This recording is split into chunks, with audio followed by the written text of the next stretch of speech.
थे, वो ऐसा लग रहा था कि पत्थर के बैठे हुए हैं सब लोग। अभी तो बहराइच ने बोर्ड नहीं डाला है, इतना क्यों डरे हुए बीजेपी के लोग? और जो कह रहे थे कि गर्मी निकाल देंगे,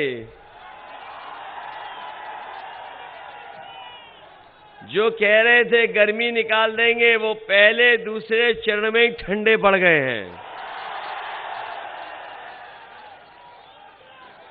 और जब तीसरे का वोट पड़ा तो उनके तमाम नेता कार्यकर्ता सुन्न पड़ गए हैं। और ये जो चौथे और पांचवें चरण का जब यहां पर वोट पड़ेगा तो आप देख लेना, भारतीय जनता पार्टी शून्य रह जाएगी। इनके नेताओं के भाषण आपने सुने होंगे, इनके नेताओं के आपने भाषण सुने होंगे, जानकारी होगी। उनके भाषणों का आकलन कर लेना और सच्चाई से जब तुलना करोगे तो आप पाओगे कि इनसे ज्यादा झूठ बोलने वाला नेता और पार्टी कोई आपको दिखाई नहीं देगी। इनके नेताओं के जब मैंने भाषण सुने तो इनके जो छोटे नेता हैं वो छोटा झूठ बोल रहे हैं, और जो बड़े नेता हैं वो बड़ा झूठ बोल रहे हैं, और जो सबसे बड़े नेता हैं वो सफेद और सबसे बड़ा झूठ बोल रहे हैं। बताओ, झूठ बोल रहे हैं कि नहीं बोल रहे हैं? याद कीजिए,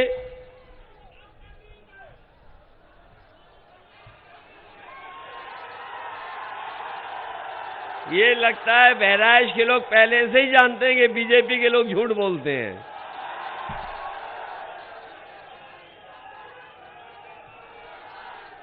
और इनके झूठ कैसे पकड़े गए?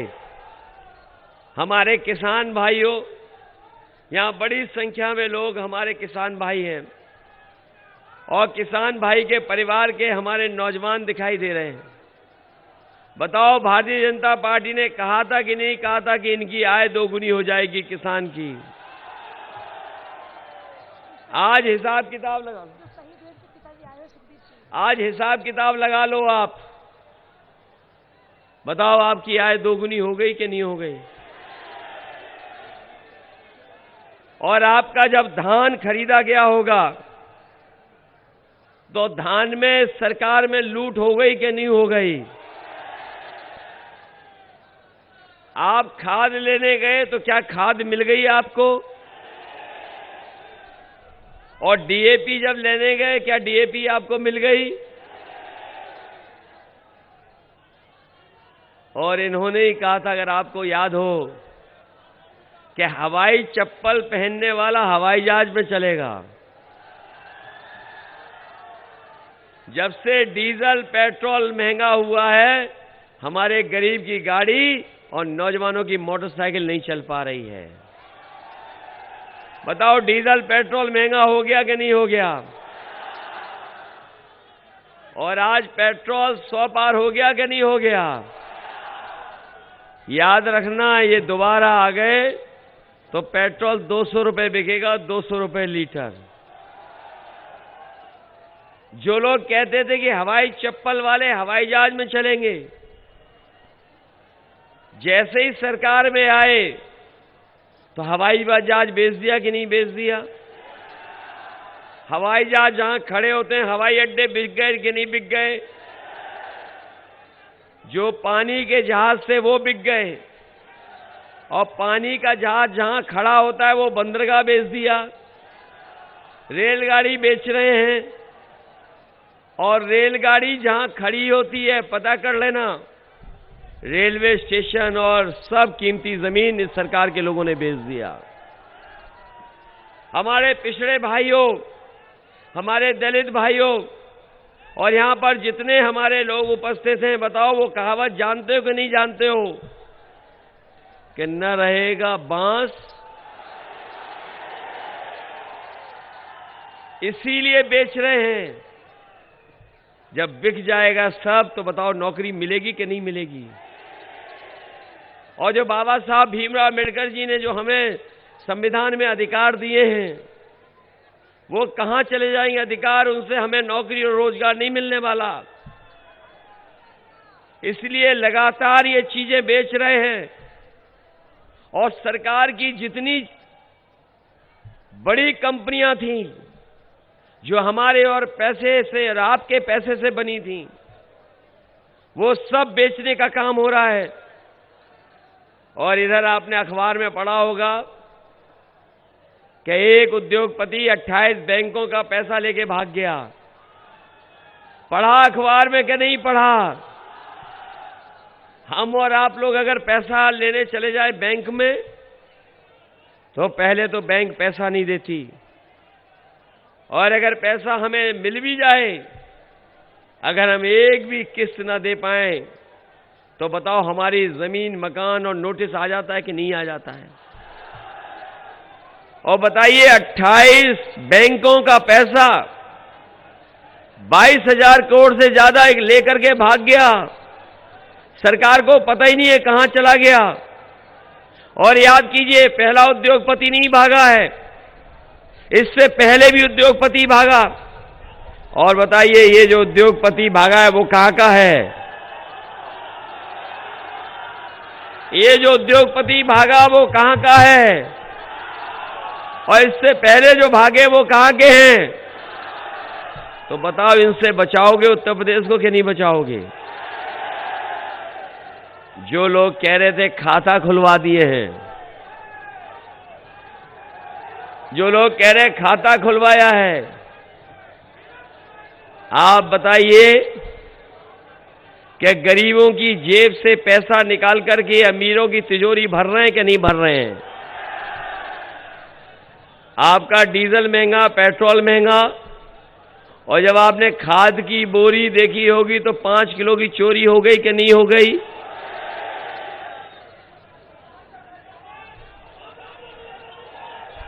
चोरी हो गई कि नहीं हो गई? और हमारे बाबा मुख्यमंत्री क्या कह रहे हैं आजकल? बाबा मुख्यमंत्री कह रहे हैं कि हम 12 बजे सो के उठते हैं। जहां जा रहे हैं वहां कह रहे हैं कि हम 12 बजे सो के उठते हैं। जब से बाबा मुख्यमंत्री ने ये कहा कि मैं 12 बजे सो के उठता हूं, हमने उनके भी घर पर नजर रख ली है। और याशिर साहब जानते होंगे कि हमारा घर और उनका घर एक ही दीवार है। इधर मैं देखता हूं कभी कभी वहां शाम को धुआं उड़ता है।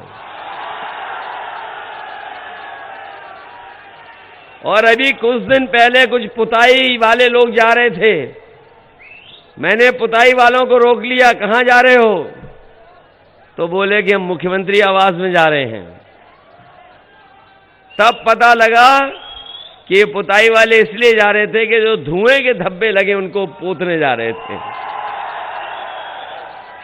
और जिनको जानकारी होगी वो भी ये भी जानते होंगे कि अभी तो 10 तारीख को परिणाम आना है, बाकी है, लेकिन हमारे बाबा मुख्यमंत्री ने लखनऊ से गोरखपुर की एरोप्लेन की टिकट 11 तारीख की बुक कर रखी है।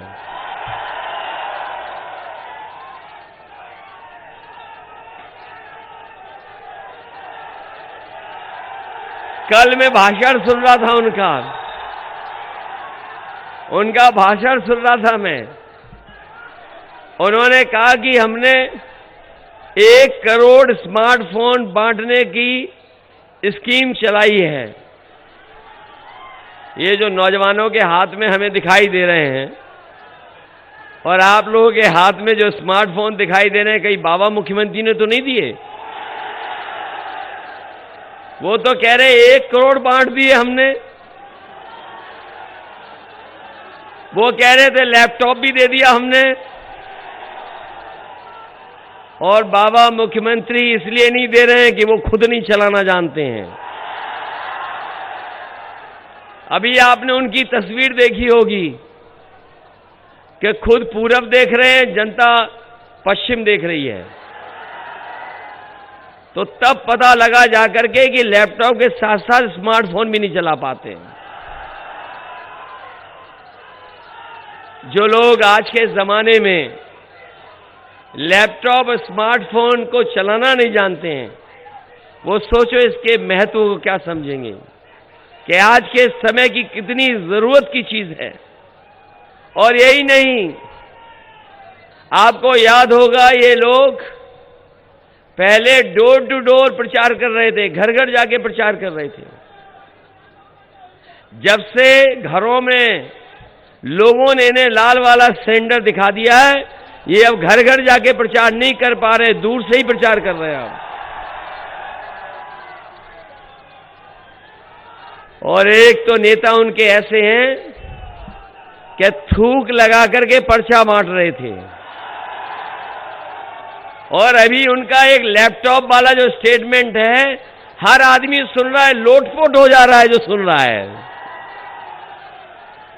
उन्हीं का अभी एक स्टेटमेंट आया है लैपटॉप को लेकर के, और जो जो लैपटॉप का उनका स्टेटमेंट सुन रहा है वो सब लोटपोट हो जा रहे हैं। उन्होंने कहा कि 12वें के बाद जो इंटर कर लेगा उसके लैपटॉप देंगे। अरे शुक्र है उन्होंने ये नहीं कहा कि इंटर के बाद जो 10वां पास करेंगे उन्हें लैपटॉप देंगे। सोचो बीजेपी के लोग कितने घबराए हुए हैं। बताओ घबराए हुए हैं कि नहीं घबराए हुए हैं? वो नहीं जान रहे हैं कि जनता के बीच में उनके खिलाफ 440 वोल्ट का करंट है। और इस बार जब वोट पड़ेगा भारतीय जनता पार्टी का पता नहीं लगेगा कहां चलेगी भारतीय जनता पार्टी। इन्हें कोई माफ करने वाला नहीं है। बताओ आपके बगल के जिले में एक मंत्री पुत्र ने जीप से किसानों को कुचल दिया और उसी की वजह से और लोगों की जान चली गई। सरकार उसके खिलाफ कार्रवाई नहीं कर रही थी। जब हम लोगों ने सबने मिलकर के और बहुत सारे राजनीतिक दलों ने जब दबाव बनाया तब जाकर के थोड़ी बहुत कार्रवाई हुई। लेकिन आज सुन रहे हैं कि जमानत मिल चुकी है, लेकिन अभी जनता की अदालत में जमानत नहीं मिली है। यही जनता इनकी जमानत जब्त करेगी। और मैं कह के जा रहा हूं, जिस आंदोलन को लेकर के किसानों के 3 कानून आए थे, 3 कानून लाए गए थे जिनके कारण किसानों ने आंदोलन किया और सरकार को पीछे हटना पड़ा। जैसे ही उत्तर प्रदेश का और पंजाब का चुनाव आया, सरकार ने वो तीनों काले कानून वापस ले लिए। लेकिन 700 से ज्यादा किसान शहीद हुए हैं। मैं ये कहकर के जा रहा हूं, अगर भारतीय जनता पार्टी के प्रत्याशी कान पकड़ करके 700 बार भी उठक बैठक लगाएंगे तब भी उत्तर प्रदेश का किसान उन्हें माफ करने वाला नहीं है। इस चुनाव में उनको साफ कर देगा। ये बीजेपी वाले बहुत ABCD पढ़ रहे हैं आजकल। कभी कहते हैं A फॉर ये, N फॉर ये, Z फॉर ये। बताओ बीजेपी वाले पढ़ रहे हैं ABCD के नहीं पढ़ रहे हैं? कभी A फॉर ये, उन्हें हम हिंदी पढ़ाना चाहते हैं। और मैंने कहा कि अगर काका गए हैं तो बाबा भी चले जाएंगे। और पत्रकार साथियों, काका का मतलब है काले कानून। बताओ काले कानून चले गए कि नहीं चले गए? तो अगर काका गए हैं तो बाबा भी जाएंगे, ने कोई बचा नहीं पाएगा।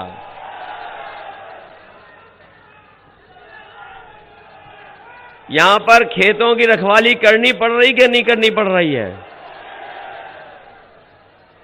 गौशाला में जितना भी पैसा आया सरकार के लोगों ने लूट लिया। गाय मां हमारी भूखी है, जान जा रही है उसकी, और हमारे बाबा मुख्यमंत्री जी का सबसे प्रिय जानवर टक्कर मार रहा है। बताओ टक्कर मार रहा है कि नहीं मार रहा? अभी हम जैसे ही बहराइच में आए, बाबा मुख्यमंत्री जी का प्रिय जानवर हमें दिखाई दे गया सड़क पर। सोचो कैसी सरकार है।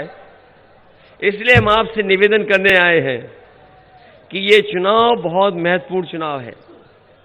ये चुनाव ऐसा है जो न केवल उत्तर प्रदेश को दिशा देगा, बल्कि देश की राजनीति को भी दिशा देगा। ये चुनाव उत्तर प्रदेश को बदहाली से बचाने का भी है। ये चुनाव लोकतंत्र को बचाने का भी है। ये चुनाव संविधान को बचाने का भी है। इसलिए मैं आपसे अपील करने आया हूं कि ये चुनाव हमारे आपके भविष्य का चुनाव भी है। ये चुनाव हमारी जो तहजीब रही है, गंगा जमुनी संस्कृति, उसको भी बचाने का चुनाव है। ये चुनाव जहां भाईचारा को बचाने का है, वहीं हमारे नौजवान आगे कैसे बढ़े, किसान खुशहाल कैसे हो, उसका भी ये चुनाव है। इसलिए समाजवादी पार्टी ने तय किया है कि हम लोग संकल्प पत्र लेकर के आएंगे और जो हमारा घोषणा पत्र है उसमें समाजवादी पार्टी ने तय किया है कि समाजवादी सरकार बनेगी तो हमारे सभी लोगों की 300 यूनिट बिजली के लिए कोई बिल नहीं देना पड़ेगा। 300 यूनिट बिजली फ्री होगी और वहीं हमारे किसानों के लिए सिंचाई माफ होगी। इस किसानों को कोई भी बिल नहीं देना पड़ेगा। बताओ, जब बिजली का बिल आता था तो करंट लग रहा था कि नहीं लग रहा था? और जब से समाजवादियों ने तय किया है कि 300 यूनिट फ्री दी जाएगी, तब से भारतीय जनता पार्टी की बिजली गुल हो गई है। न केवल 300 यूनिट फ्री बिजली, बल्कि समाजवादी पार्टी ने तय किया है कि प्रत्येक फसल के लिए एमएसपी प्रदान की जाएगी। चाहे हमें मंडी ठीक करनी पड़े, चाहे हमें खरीद केंद्र अच्छे करने पड़े, हम किसानों की खरीद को एमएसपी पे कराने का काम करेंगे। किसानों की सिंचाई मुफ्त होगी। और ये मैं कह के जा रहा हूं कि 15 दिन के अंदर गन्ना किसानों को भुगतान किया जाएगा और इसके लिए 15 दिन के अंदर किसानों का गन्ने का भुगतान किया जाएगा। और इसके लिए अगर हमें बजट से अलग से फार्मर्स कॉर्पस फंड बनाना पड़ेगा तो अलग से बजट का पैसा रख करके हम किसानों का 15 दिन के अंदर भुगतान कराने का काम करेंगे। वहीं किसानों को ब्याज मुक्त लोन दिया जाएगा।